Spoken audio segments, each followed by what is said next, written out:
In my supply drop video, we went over every detail of the supply drop and dismissed some of the myths surrounding this glitch. And if you watched it already, you know as well that the answer is time.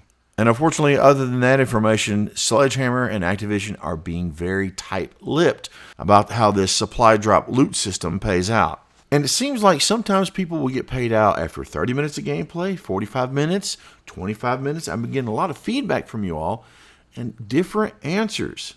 So as I dig deeper into how exactly the supply drop loot is paid out, I want to go over a few of the claims about this system that's been made since my last video, because I've learned a lot based on your feedback, so compare this to what you experience. And together we can hopefully shed some light on this and finally understand what makes this thing tick.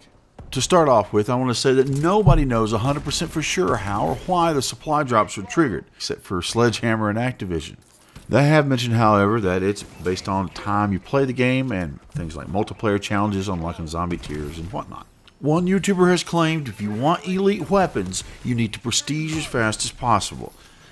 Now, I'm only 3rd level prestige, but that seems a bit far-fetched to me. But another YouTuber claims that you need to hold off from prestiging and stay up there near the point where you need to prestige, because that's when you get the majority of the elite weapons. Well, that sounds ridiculous. However, I did a 2.5 hour broadcast when I was on my 2nd prestige. I was almost through it, 47 levels into it.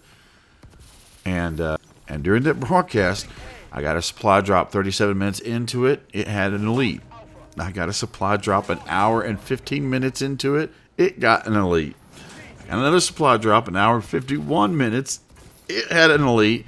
And then at the end, at 2 hours 30 minutes, it didn't have an elite in it. Now, it doesn't prove anything, but it just surprised me. So, use that information to maybe pay attention the next time you're prestiging to see if you have any similar results. On the topic of the result of the drops, there has been a post in a blog in the UK that people are quoting where they can give you the percentages of the result of the drops, the rarity of the drops, and what you can expect. It's a theory.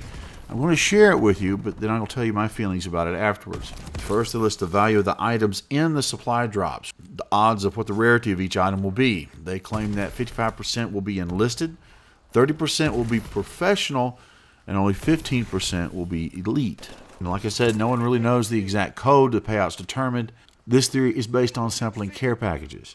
Then they listed the chances you could get a certain item, regardless of rarity, with 45% at clothing, 35% at guns, 20% at reinforcements. Now, at first that might seem odd. Guns more likely than reinforcements, but there are a lot more guns than reinforcements. So the numbers look right, but, to continue. They also claim that the odds of getting one elite gun is 11%. Then they list the odds of getting 2 elite guns in a supply drop at 2%. And then finally, the odds of getting 3 elite guns in a care package, fat chance. I don't think I've ever gotten 3 elites, regardless of what item in a package anyway. Have you? But, now to be completely objective, do I know that these statistics are wrong? No. I do know the data that they use to arrive at the conclusion is insufficient to prove that they're correct. The results they arrived at are based on data from opening only 110 supply drops, with some of that information being provided from strangers on Twitter. So if we take Sledgehammer at the word and it is based on time, how come we're getting it at different intervals? The fact that supply drop timing varies from some players than others suggests that there could be some hidden parameter within the time equation that alters the amount of time a player must accumulate to earn another one. And perhaps that variable isn't something you do in the game, but the average of your performance of the game, or your KD, or score per minute. The loot system is designed to keep us continue playing. There are several good things about it for newer players that might get mad and rage quit. For starts, once you die, whenever you get a care package, it usually gives it to you after you die. If someone's going to rage quit, they're going to do it right after they die. A more experienced player might be used to getting one of the top-end Scorestreaks on a regular basis, where a newer, less skilled player may never get one. But now with supply drops, they could get an orbital care package that would give them a paladin. After all, if someone gets an elite orbital supply drop, unless they get 2 perks, they're guaranteed a high-end score streak.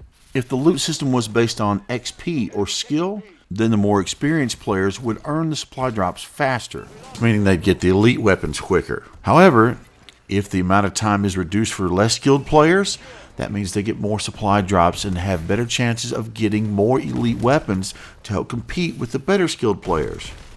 This has also led me to wonder if the level of rarity of the random items you get in supply drops or the chances of getting an elite weapon could vary depending upon the skill of the player.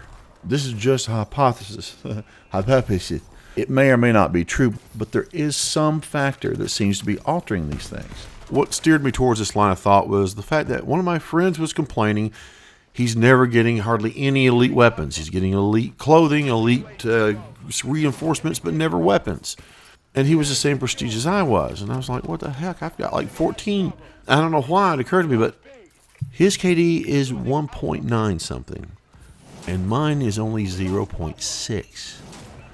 Now, this by itself proves nothing, but a few of you on YouTube have been complaining you're not getting enough supply drops, and just so happens you mentioned you had a high KD as well, and I'm wondering if there might be truth to it. This may be completely wrong, but there's no way for us to know without communicating with each other. So this is where I really need feedback from you all. If you feel like you're getting screwed out of supply drops or elites, do you have a high KD? Or do you have a really low KD and you're getting screwed out of it? I just want a little help. This could be the secret. If you have a moment, I'd love to know what you think in the comments below. If this is your first time here, welcome. I'd love for you to subscribe. Be sure to check out my other video on supply drops. This tutorial shows you everything, from what they are, how you can use them, but most importantly, uncover the news on this glitch. All the loot you want as fast as you can videos that are all over YouTube. What's true, what's not, what works, what doesn't work, what it is exactly for the ones that actually try to get it right are missing, and how the whole system works. And do you miss Treyarch zombies as much as I do? Revisit Origins, check out some of my zombie tutorials. I personally guarantee you'll find that they're the most elite Origins zombie tutorials on YouTube. Check it out and become a believer yourself. If you have any questions, please be sure to ask me in the comments below. I'm always glad to help. Until next time, I'm CrashPower, and thank you for watching.